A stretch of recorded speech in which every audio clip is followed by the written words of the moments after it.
Welcome.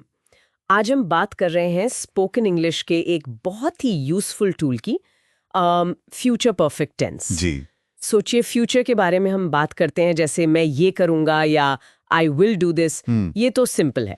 हाँ, ये तो स्टैंडर्ड है। बट अगर आपको ये कहना हो कि फ्यूचर में किसी खास टाइम तक कोई काम पूरा हो चुका होगा। हाँ, ये पॉइंट इंपॉर्टेंट है। एग्जैक्टली। तो ये स्पेसिफिक सिचुएशन है जहां फ्यूचर परफेक्ट टेंस काम आता है। बिल्कुल। तो आज का मिशन यही है कि इस टेंस को एकदम क्रिस्टल क्लियर समझें। स्ट्रक्चर क्या है, यूज कब करें, कैसे करें, और कैसे ये हमारी फ्यूचर टॉक को ज्यादा प्रिसाइज और कॉन्फिडेंट बनाता है। We'll use the learning materials for reference. Sounds good. Okay.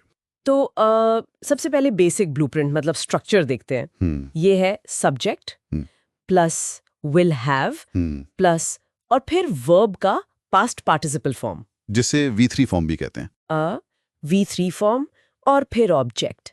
जैसे by 10 PM I will have finished my homework. ठीक है। इसका मतलब है रात 10 बजे तक होमवर्क खत्म करने का काम पूरा हो चुका होगा। डन। एब्सोल्युटली। और यहाँ पर जो की कॉन्सेप्ट है, जैसे आपने कहा, वो है कंप्लीशन। राइट। ये टेंस फ्यूचर में किसी डेडलाइन या किसी स्पेसिफिक पॉइंट ऑफ टाइम से पहले एक्शन के कंप्लीट होने पर फोकस करता है। ये सिर्फ ये नहीं बताता कि फ्यूचर में कुछ होगा, बल्कि ये कि उस फ्यूचर पॉइंट तक वो काम हो चुका होगा। हाँ। जैसा सोर्स मटेरियल में भी लिखा है, जब हम ये बताना चाहते हैं कि कोई काम भविष्य में किसी खास समय तक समाप्त हो चुका होगा। ये प्रिसीजन प्लानिंग के लिए बहुत यूजफुल और है। लाइनें काम की। एग्जैक्टली। मतलब आई विल फिनिश से ज्यादा सर्टेनिटी है इसमें, और ये सिर्फ स्ट्रिक्ट डेडलाइंस के लिए नहीं है। सही कहा। सोचिए, फ्यूचर पॉसिबिलिटीज या माइलस्टोन्स के बारे में बताने के लिए भी यूज होता है। For instance, they will have gotten married by 2025। अच्छा एग्जाम्पल है। ये एक तरह की प्रोजेक्शन है ना? एक उम्मीद के 2025 आने तक शादी का काम हो चुका होगा। बिल्कुल। और लर्नर्स के लिए अच्छी बात यह है कि सेंटेंस स्ट्रक्चर्स काफी स्ट्रेट फॉरवर्ड है।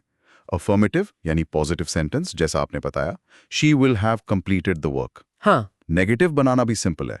सिंपली विल के बाद नॉट लगा देना है। अच्छा। He will not have eaten the food. तो विल हैव बन गया will not have, easy। Okay, simple enough. और क्वेश्चंस, सवाल पूछना, वो भी आसान है। बस will को सेंटेंस के शुरू में ले आएं।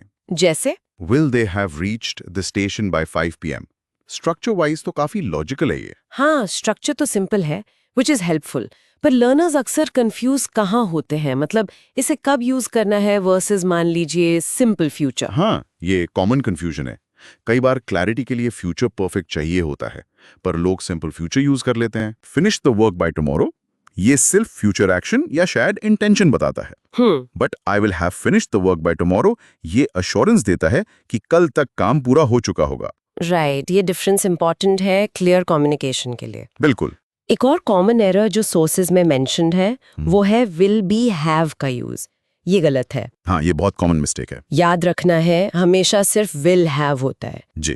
और एक चीज अवॉइड करनी है, प्रेजेंट परफेक्ट को फ्यूचर कंप्लीशन के लिए यूज करना। आप ये नहीं कह सकते I have finished my project by next week. हाँ, ये नहीं चलेगा। कहना होगा फ्यूचर परफेक्ट में, I will have finished my project by next week. Exactly. और उन हेल्पफुल टाइम एक्सप्रेशंस पर भी ध्यान देना चाहिए जो अक्सर इस टेंस के साथ आते हैं। जैसे फ्रेजेस जैसे by tomorrow, by next month, by 2030, before 6 PM, by the time you arrive, ये सब सिग्नल करते हैं कि एक्शन एक स्पेसिफिक फ्यूचर पॉइंट तक कंप्लीट हो जाएगा। Okay. For instance, by the time the movie starts, we will have eaten dinner. ये टाइम मार्कर्स कॉन्टेक्स्ट देते हैं। राइट। एंड एक फाइनल स्ट्रक्चरल पॉइंट जो अच्छी बात है, ये स्ट्रक्चर सभी सब्जेक्ट्स के लिए सेम रहता है। हाँ, ये कंसिस्टेंसी हेल्पफुल है। चाहे आई, यू, वी, दे हो या ही, शी, इट, सबके साथ स्ट्रक्चर वही है, विल हैव प्लस V3। जी।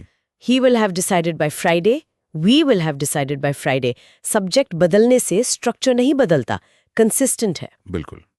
तो चलिए क्विकली रिकैप करते हैं, कोर मैसेज क्या है, बिग टेक अवे। हाँ। फ्यूचर परफेक्ट टेंस आपका वो टूल है जिससे आप उन एक्शंस के बारे में बात करते हैं जो फ्यूचर में किसी स्पेसिफिक पॉइंट से पहले कंप्लीट हो जाएंगे। Right. Simple formula, will have plus V3। इसे सही यूज करने से आपकी इंग्लिश ज्यादा प्रिसाइज और प्लान्ड लगती है, स्पेशली जब आप गोल्स, डेडलाइंस या फ्यूचर अचीवमेंट्स की बात कर रहे हो। डेफिनेटली। और इसे मास्टर करने के लिए एक प्रैक्टिकल टिप देता हूँ। बताइए। अपने पर्सनल या प्रोफेशनल गोल्स के बारे में सोचिए, अगले 6 महीने या अगले साल के लिए, ओके। और उन्हें इस टेंस में फ्रेम करने की कोशिश कीजिए। जैसे, by the end of this year I will have read 10 new books, अच्छा। या by this time next year I will have started learning a musical instrument.